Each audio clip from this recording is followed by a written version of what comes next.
In 1994, bulldozers digging into the northern slope of Bylazora for road-based material uncovered a large structure at the foot of the hill. This was a subterranean chamber lined with cut limestone blocks and approached by a monumental stairway descending into the building. The structure was excavated and published by Zoran Georgiev that same year. Georgiev argued that the structure was a fortified well that was part of the defensive walls of Bylazora, that is, a well with a tower above it. Georgiev postulated ramps within the well in which soldiers could stand guard. The ramps were undoubtedly suggested by the put-log holes in the walls of the structure. Eventually a shed was erected to protect the structure, but this shed collapsed and debris and soil refilled the reservoir. When TFAHR and the People's Museum of Sveti Nikolai began excavating together at the site, we designated this area Sector 4. When we arrived in 2008, this is what the structure looked like. We cleaned out the debris, and the Sveti Nikolai Volunteer Fire Department pumped out the accumulated water. Eventually, another more permanent shelter was erected over it. We never excavated further in Sector 4, but during the 2010 season, a TFAHR archaeologist, Pablo Aparicio-Resco, whom you see on the left talking to Eula Matthews, asked permission to study and measure the building in Sector 4. After examining parallels across the Mediterranean world, Aparicio suggested an alternative to Georgiev's interpretation, that the structure is a monumental, sacred, or ceremonial pool. He first published his ideas in the 2010 TFAHR annual report, and this article was reprinted in the TFAHR Bylazora publication, Volume 1. Following are Aparicio's conclusions. Aparicio put forward a number of arguments against identifying the structure as a fortified well to provide a secure water source for Bylazora. First, the pool is located at the foot of the slope of the hill, one of the lowest points in the area. When cisterns or wells were dug to address the water needs of a city, especially in time of siege, they were usually built at high points in the cities, as in Mycenae or Athens.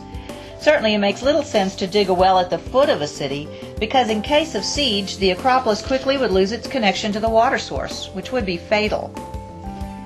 A second argument against the pool being a well is that along the northern part of the hill of Bylazora there is now a small brook. The lay of the land suggests that this was a larger stream or a river in ancient times. The pool is only 30 meters from the stream. Why would anyone dig a well so close to a stream from which they also could extract water? The proximity of this stream is another factor that leads us to doubt that this structure is a well. Arguing further, Aparicio examined the stairway descending into the pool. The steps of the pool occupy half the building and 1/4 of the entire volume of the excavated area. This is certainly impractical for a well or cistern, since the aim would be to store as much water as possible. In most cisterns, the stairs that gave access to the water supply were constructed to occupy as little space as possible to maximize the amount of water stored. At Bylazora, the stairway seems to take up too much room compared to the amount of space left for water. Furthermore, the height of the upper steps, 28 centimeters, would have made it rather difficult for women carrying heavy terracotta water vessels or water skins to come and go to fetch water on a regular basis. Recall that Georgiev hypothesized not an ordinary well, but a fortified well that was part of the circuit of walls. However, as the land around the pool was cleared away lower and lower every year since 1994, no trace of an ancient circuit of walls has been found. There is no evidence that this structure, whatever its purpose, was part of the fortifications. So if the structure is not a fortified well or cistern, what is it? Aparicio proposed that it was a ritual or sacred pool. The most compelling argument for the Bylazora pool having a sacred purpose is this. The longitudinal axis of the structure, running from the steps to the opposite wall, is oriented to the sunset on the summer solstice. The position where the sun sets on this day, 21st of June, in this place, is 303 degrees 25 minutes off north on a completely flat horizon.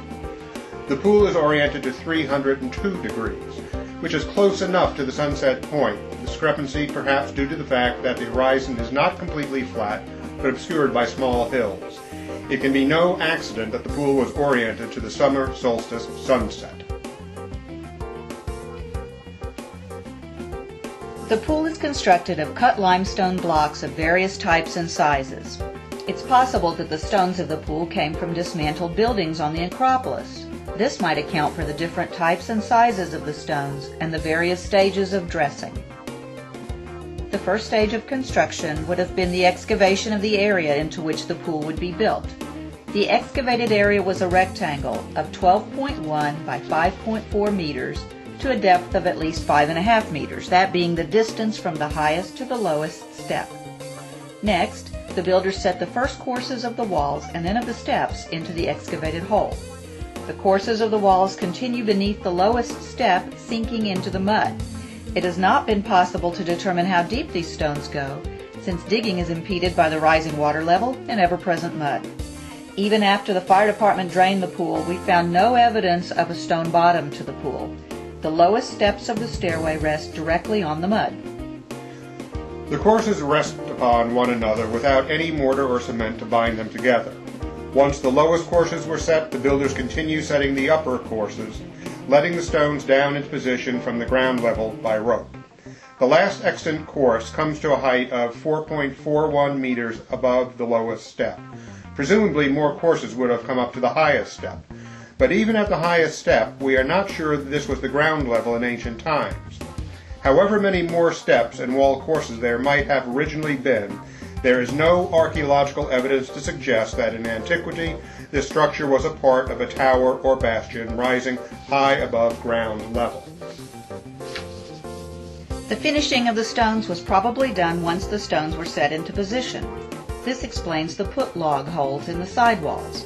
3 in the left wall at a height of 2.67 meters above the lowest step, and 3 on the right side at 2.56 meters.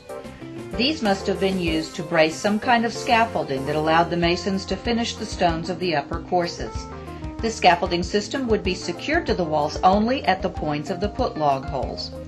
This scenario also explains why the put log holes are not at exactly the same level. There was no need for them to be. In the finish of the stones, we can see the difference in the various types of limestone, as the chisel marks are seen much more clearly in the softer stones than in the harder ones. Georgiev believed that the pool was built in the late 5th century BC, arriving at this date based on the style of the letters Kappa, Epsilon, Rho, carved into 2 of the stones. There is a possibility, however, that the southwest wall of the pool was rebuilt in ancient times. It is in much better condition, and its pseudo-isotomic construction is very different from that of the northeast wall. The monumental stairway provides some interesting clues about the history of the pool. The lowest 3 steps, 1 through 3, are in very good condition, probably because they were little used. It is also possible that in antiquity they were below water level most of the year. This seems to be reflected also in the north wall of the pool, where the constant presence of water have left its mark on the softer and more porous limestone. The next 2 steps, 4 and 5, are in worse condition, especially at the edges of the stones, which are the parts which would suffer the most from wear and tear. The following 9 steps, 6 through 14, are in the worst condition, particularly the softer stones, clearly reflecting heavier usage. The last 6 steps, 15 to 20, are different. They are wider and higher, nearly 28 centimeters high, while the rest of the steps are between 20 and 25 centimeters high. Perhaps they are part of a reconstruction made in ancient times. The height of these upper steps would have made it rather difficult for women carrying heavy terracotta water jars or water skins to manage a descent and ascent had this been a cistern. But a 28 centimeter rise would make for a fine seat if the steps also doubled as seating for a ceremony or ritual. To explain the differences in wear and damage on different levels of the stairway, we might hypothesize as follows. Under any scenario for the use of the pool, the upper steps would have experienced the most use. These would be the uppermost 6 steps that differ in size and quality from those on the lower levels. What if frequent use resulted in deterioration that then required reconstruction? This reconstruction would then have been made with harder and bigger stone blocks, thus accounting for the good state of preservation of the upper courses. It could be that many people also came down to the middle steps, but only a few people went down to the lowest steps. In this case, the middle steps would have experienced more wear and deterioration than the lowest courses, as is evident in the Bylazora pool. By the 2nd century BC, the city of Bylazora was destroyed and abandoned. When the Romans came to quarry away the stones of Bylazora, the upper courses of the walls were dismantled and the pool fell into ruin. It was gradually covered by mud and debris washed down from the slopes until it lay completely hidden at the foot of the hill of Bylazora. The most important time of the sacred pool must have been at sunset on the summer solstice, which might be observed from the upper steps of the pool. After the solstice celebration, it is plausible that people could have come during the rest of the year not only from Bylazora, but also from other cities, to benefit from the healing powers of the waters. The water from the nearby village of Canasia to this day is noted for its purity and freshness. The pool's position at the foot of the hill and its proximity to the river, as well as the absence of any fortifications around the pool, make it unlikely that the pool was a fortified cistern or well to ensure a secure water source for Bylazora. The pool's construction, especially the monumental stairway, makes it seem impractical for this purpose. But nothing argues against the pool being used for a ritual purpose. The absence of other structures around it suggests that this pool was in a clearing large enough to accommodate crowds for celebrations. Most importantly, the pool is oriented to the point on the horizon where the sun sets on the summer solstice. This is, of course, a special day, full of meaning in the ancient world. Therefore, we should not take the orientation of the pool of Bylazora as something casual or accidental, but something quite deliberate and intentional. However sure we may be of the sacred character of the pool of Bylazora, we must emphasize that no one has discovered any archaeological material in or around the structure that allows us to confirm or deny the practice here of any particular ritual or belief.